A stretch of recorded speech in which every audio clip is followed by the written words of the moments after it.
आज की क्लास में हम लोग बिहार की पूरे जितनी भी नदियां हैं उन सभी नदियों के बारे में बात करेंगे, यानी बिहार के नदी तंत्र के बारे में बात करेंगे।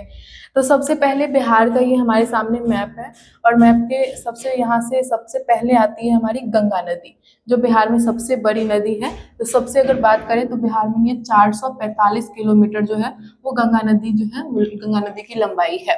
यहाँ से गंगा नदी एंटर करती है, जहाँ से ये एंटर करती है बिहार में उस जगह का नाम है बक्सर, और जहाँ से ये एग्जिट करती है, जहाँ से ये एंटर करती है उसका नाम बक्सर है, और जहाँ से ये एग्जिट करती है उसका नाम कटिहार है। कटिहार से ये जो है वो एग्जिट कर जाती है। उसके बाद यहाँ पे ये भागीरथी नदी है और नीचे ये अलकनंदा नदी है। एक एक नदियों के बारे में और बात करें, सबसे पहले यहाँ से लेकर के ये जो स्थान है, ये जो जगह है, ये है हमारा पटना। और पटना में अगर बात करें कि गंगा नदी की लंबाई कितनी है, तो 99 किलोमीटर जो है वो पटना में गंगा नदी की लंबाई। और कुल जो है वो गंगा नदी कुल 12 जिलों से होकर के जो है वो गुजरती है। कुल 12 जिलों से होकर के गंगा नदी जो है वो अपना रास्ता तय करती है।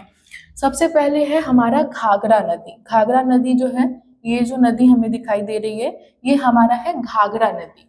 और ये घाघरा नदी को बिहार का सबसे पवित्र नदी माना जाता है। इसे एक और नाम से जानते हैं, जो है सरयू नदी।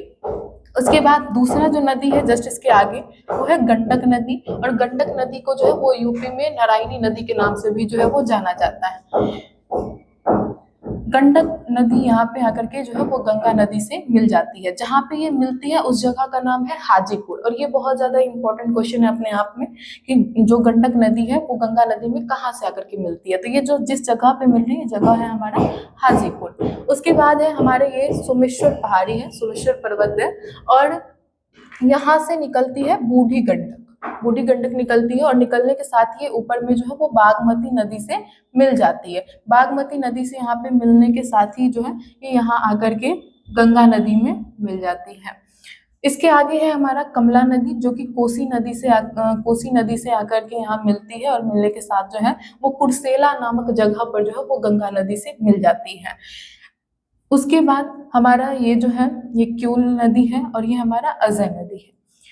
सबसे इधर की अगर हम बात करें तो ये हमारा कर्मनासा नदी है। इसमें ऐसा माना जाता है कि अगर कोई व्यक्ति कर्मनासा नदी में स्नान करता है तो उसका जितना भी अच्छे कर्म वगैरह हो वो सब धुल जाते हैं। उसके बाद जो है वो हमारा दूसरा है सोन नदी। सोन नदी आकर के यहाँ गंगा नदी में जो है वो मिल जाती है। उसके बाद है पुनपुन नदी, जो कि गंगा नदी में मिलती है, और ये जिस जगह पे मिल रही है उसे फतुहा कहते हैं। तो फतुहा नामक जगह से जो है वो पुनपुन नदी गंगा नदी में मिल जाती है।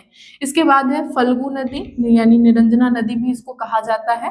फल्गु नदी यानी निरंजना नदी जो कि आकर के यहाँ गंगा में मिल रही है, और इसी नदी के पास जो है वो भगवान बुद्ध को, यानी गौतम बुद्ध को जो है वो ज्ञान की प्राप्ति हुई थी।